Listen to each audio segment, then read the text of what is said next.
Dr. Kahl, you also mentioned treatments and how oftentimes it's not a cancer where you can just remove the cancer. Can you talk about some of the exciting developments with treatments and new innovative therapies, and what are the most important highlights for patients and families?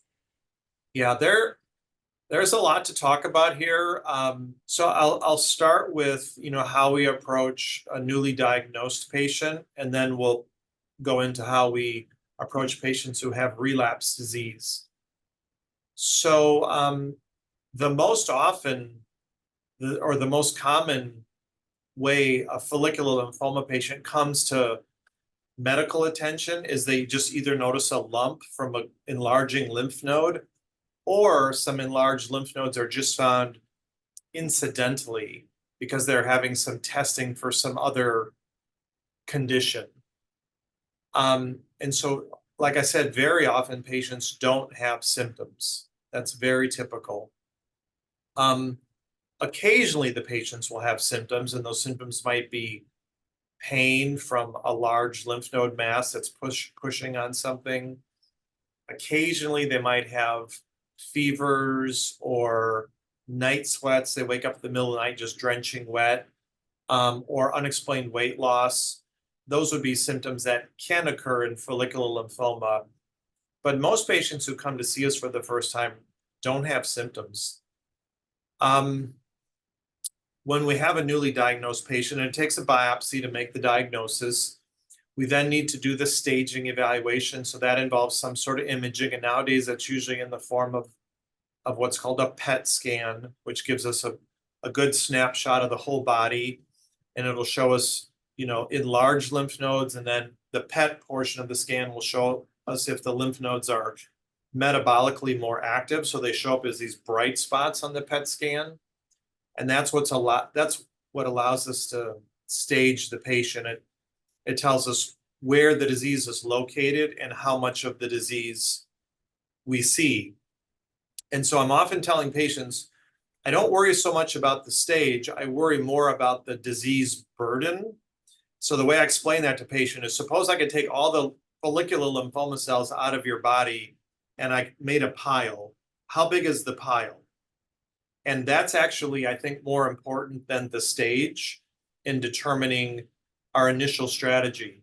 Because believe it or not, if we have a patient who comes to us with a new diagnosis of follicular lymphoma and they have no symptoms, and it turns out that their tumor burden is very low, we often will recommend an initial approach of no treatment, which is a strange thing for patients to hear. And we spend a lot of time trying to explain the rationale for that.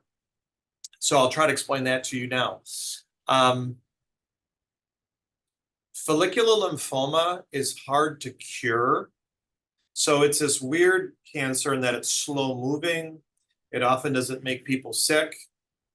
And we have good treatments for it, but curing it, like making it go away once and for all, proves to be kind of difficult. And studies in the past have shown if you have a patient who has no symptoms and is low tumor burden, that their prognosis is just as good as if you leave them alone at the beginning. And many patients will not need any treatment at all for 2 years, 3 years, 5 years. I even have follicular lymphoma patients who I've been observing for more than 10 years that have never needed any treatment. About 2 out of every 10 patients that are newly diagnosed can go 10 years without needing any treatment. So that's why we'll start that strategy for some patients. And that's psychologically can be difficult, for patients. You're telling me I've got a new cancer diagnosis. You're saying you have good treatments for it, and yet you're saying you don't want to use any of those treatments. And so it takes a lot of talking and explaining to try to get people comfortable with that. Some people never get comfortable with that, I admit it. But some people get very comfortable with it. But it is a very appropriate initial strategy for a low tumor burden asymptomatic person, just to observe and get a handle on the pace of the disease. If the disease starts to grow, or if the patient starts to get symptoms, we can start our treatment at that time, and the treatment's going to work just as well as it would have had we started it last year or 2 years ago. So we feel like we're putting the patient in no harm, no risk of harm by starting on this strategy of watch and wait. On the other hand, some patients have high tumor burden. They have a lot of disease, or they have symptoms. And for those patients, we need to start them on treatment because the treatment can put them in remission and get them feeling better. Right now, the most common frontline treatment in follicular lymphoma will be a combination of some chemotherapy and some immunotherapy. The most commonly used regimen in the United States right now is a 2-drug regimen, a chemotherapy drug called bendamustine, and an immunotherapy drug called rituximab. And you give that treatment every 28 days for 6 months, and it'll put 90% of people into remission. And on average, those remissions last 5+ years. And it's a very,